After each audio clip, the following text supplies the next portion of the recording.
I love it. What's one positive thing you can say about the officiating last night? Those guys got out of there alive. I think they should be really happy about that. I think the fact that maybe they boarded planes this morning and head back to their homes, surviving any injury, I think is huge. No, in all honesty, it's not so much that the whistle. Here's the thing: if you look at it, they probably didn't miss a ton of calls. They missed critical calls.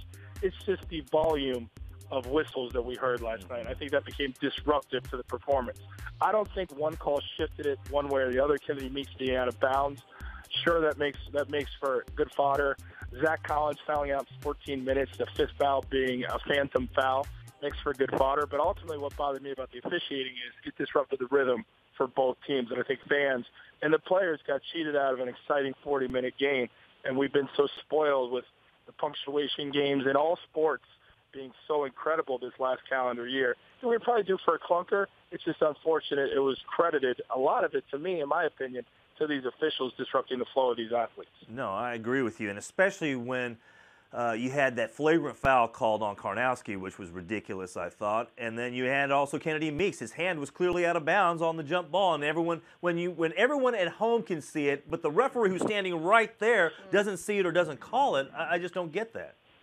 Yeah, and it's unfortunate because Gonzaga was on the other side of the court, so Mark Few and his staff, his players couldn't see it. None of the players on the floor really thought to say, hey, officials, you got to go to the table and look at this. Because it doesn't work, obviously, like in football where you have to throw a flag and challenge it.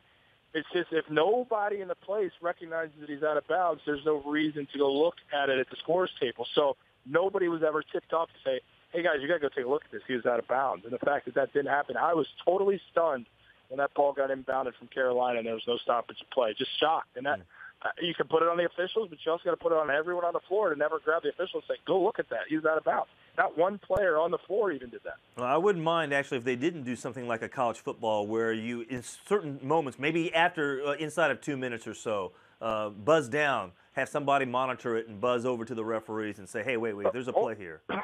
Sure, Michael, or just do it like the LPGA. Just have some schmo eating bonbons on his couch. Either way, you know, in the end, I don't mind. That was my suggestion. I don't mind as long as in the end you get the call right. You know, I mean, we already had to sit through that lengthy second half. What was gonna, you know, what would be another 20, 30 seconds, a minute? Come on. Yeah, I agree. I couldn't agree more. I just think it's unfortunate. Look, I'm never going to be one of those guys that says the officials, they get that call right, we win the game. Like, look, it's 40 minutes. You have an entire 40-minute body of work to distance yourself from the opposition. But what I didn't like is how it disrupted the flow, and that's the thing I'll put on the officials more than anything.